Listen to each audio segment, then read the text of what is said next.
Applying the loop rule, again, let's start over here and go around clockwise. So, starting here, we come over here, jump across the power supply. What's our voltage change? Well, the voltage change is V0 sine omega t plus phi, the power supply voltage. Continuing along here, we jump across the resistor. What's the voltage across the resistor? Well, we know the voltage across the resistor is in phase with the current.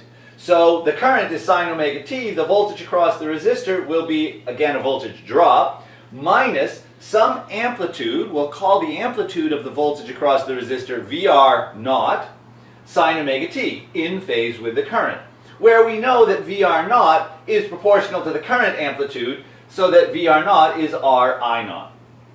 Then, continuing along, we jump across the capacitor. What's the voltage drop across the capacitor? Minus VC0, some amplitude VC0, but we know the voltage across the capacitor lags the current by pi over 2. So it's going to have a time dependence of sine omega t minus pi over 2.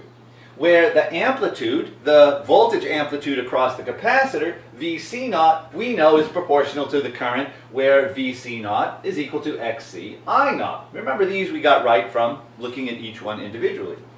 And then we continue, we jump across the inductor. What's the voltage drop across the inductor? Well, that's going to be minus an amplitude VL0, and we know the voltage across the inductor leads the current by pi over 2. So it's going to have a time dependence of sine omega t plus pi over 2. And then, and what's VL0? We know VL0 is proportional to the current amplitude, that VL0 equals XL I0. The amplitude of all of those voltages. I had to stick in the subscript R, C, and O, R, C, and L, to emphasize, because we have actually have 4 now different voltage amplitudes.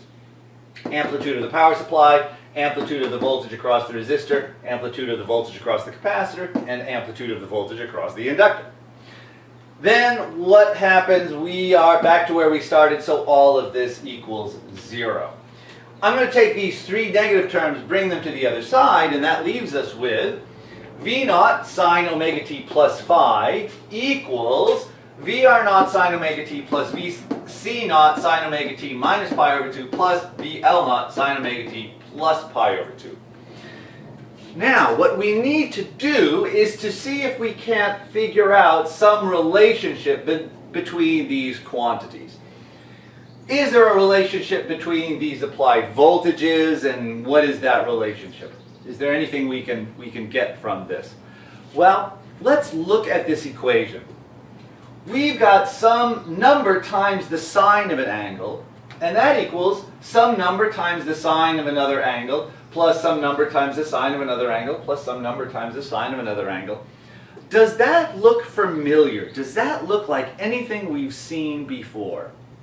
Think about that just for a minute. As a matter of fact, it does. If you can think about it, this is a little bit of a hard problem. Vector addition. If you think about having, let's say, 3 vectors that we're adding together, A, B, and C. Vector A, vector B, vector C. So let's imagine vector D is equal to vector A plus vector B plus vector C. And what are the components of those vectors? In particular, what's the y component?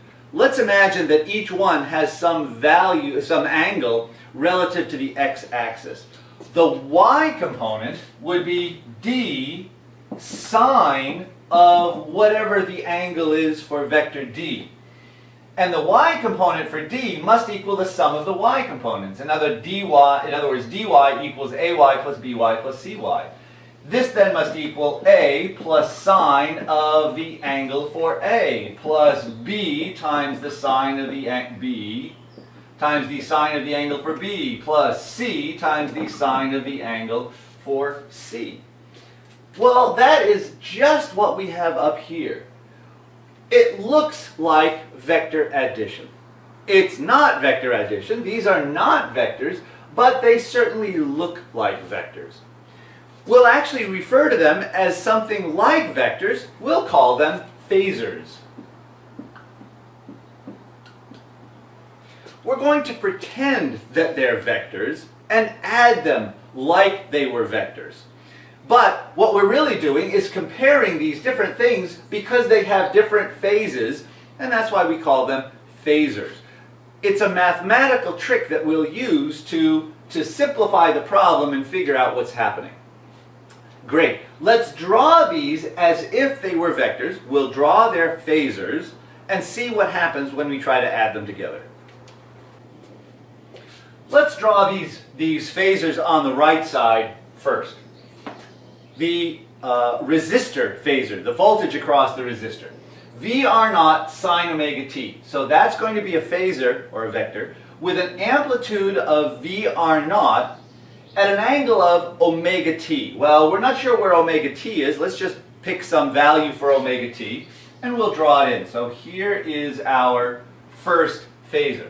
We're going to assume that is at some angle omega t, and it's got an amplitude or length of VR0. VR0.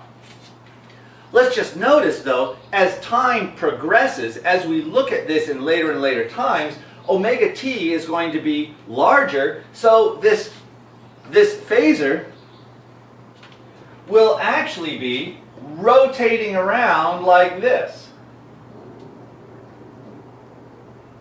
So just like we saw things rotating around when we were looking at rotational motion, rotational dynamics, rotational kinematics back in 1111, that's what this is going to be looking like. This phasor actually rotates around as omega t goes forward in time. And likewise, all of the other phasors will be rotating as well. What about the next one? VC0. It's going to have an amplitude of VC0, but what's the angle? Well, the angle is omega t minus pi over 2. Pi over 2 corresponds to how many degrees? A quarter of an entire cycle, a quarter of 360, that's 90 degrees. But negative, minus 90 degrees, that means the angle for the capacitor phasor is 90 degrees lower or below the angle for the resistor phasor. In other words, 90 degrees means down this way, perpendicular to VR0, down that way. So we're going to draw this phasor down this way with a length of VC0 and perpendicular to our resistor phasor. Very good. Now what's the next one?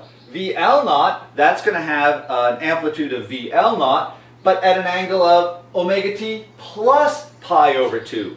In other words, 90 degrees further along than the resistor phasor. So we're going to draw VL0 then in this direction, 90 degrees ahead of VR0 with an amplitude of VL0. The resultant is then the sum of these, in other words, the y component of the sum of these. Well, let's add these together, just like they were regular vectors. What would we get if we add these together? Let's add VC with an amplitude of VC0 to VL0. We know if both of these are perpendicular, one ahead and one below, they must be in opposite directions. If we add two vectors in opposite directions, say one this way and one this way, what do we get? We get another vector in the same direction, in the direction of the longer one, with a length that's the difference between the longer and the shorter vector. So, what do we end up with? Let's, just for the sake of argument, let's imagine VL0 is larger than VC0. If it's not, it'll go the other way. But just for the sake of our diagram, let's imagine VL0 is larger than VC0. We add these together, and what do we get? We will end up with a vector that points in the direction of VL0, and this is not quite to scale, with a length that will be VL0 minus VC0. So VL0 minus VC0. That's this one plus this one. Now we need to add this vector, this phasor, and this phasor. But those two are perpendicular to each other. And we can very easily add two vectors that are perpendicular to each other. Let's remember, we have to put them head to tail. So we'll take this one, move it over here. It's perpendicular here. This one has a length of VL0 minus VC0. What do we end up with? We end up with a vector that points in that direction. And what's the magnitude of that vector? The magnitude of that vector we can find from Pythagoras. The length of this side is VR0. The length of that side is VL0 minus VC0. So the length of this side we can find from Pythagoras. But that is the sum of all the vectors that we know must have an amplitude of V0. So the length of that side must be V0. We can then make a relationship between the amplitudes of V0, R0, VL0 minus VC0 using Pythagoras. What do we end up with? From Pythagoras, we end up with V0 squared, V hypotenuse squared, equals the sum of the squares of the sides. VR0 squared, VR0 squared, plus VL0 minus VC0 squared, which is this side, VL0 minus VC0 squared. There we go. But let's remember, what are these voltage amplitudes? We know VR0 is RI0, VC0 is XCI0, and VL0 is XLI0. But let's just think about this just for a second. Don't we also think that the applied voltage amplitude should be proportional to the current amplitude? If we double our applied voltage, wouldn't we expect to get twice as much current? If we triple the applied voltage amplitude, we get 3 times as much current?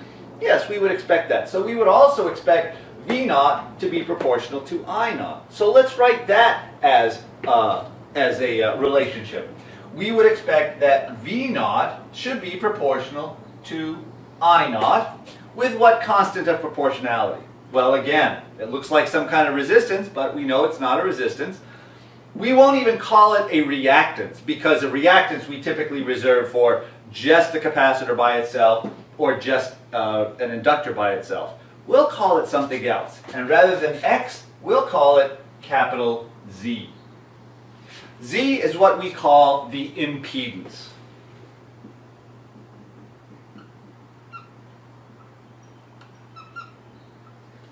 The impedance of the circuit.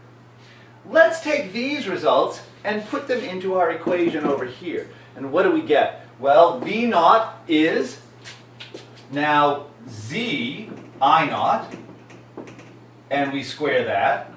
That must equal VR0 squared, which is R I0 squared, and then plus VL0, which is XL I0, minus VC0, which is XC I0. And that whole thing squared. But what do we notice?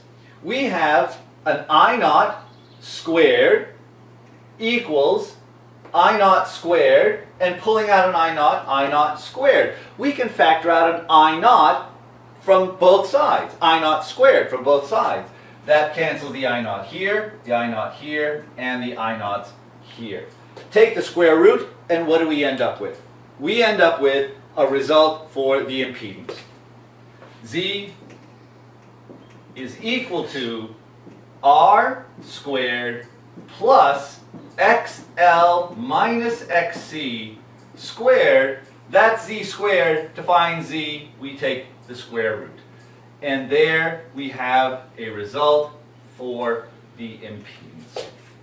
Excellent.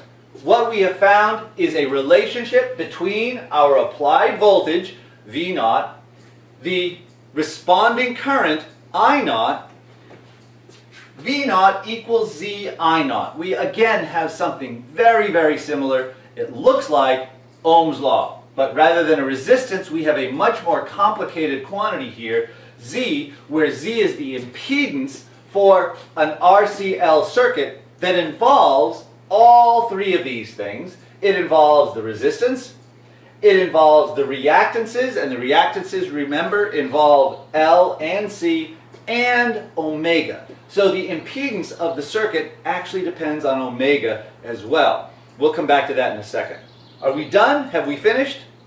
Well, would I ask you if we were done, if we were really done? No, we're not done. We're still missing something. What are we missing? Can you think of it? Well, it's this right here. We still have not figured out what phi is. What is the phase difference between our applied voltage and our current? Well, let's come back to our phasors.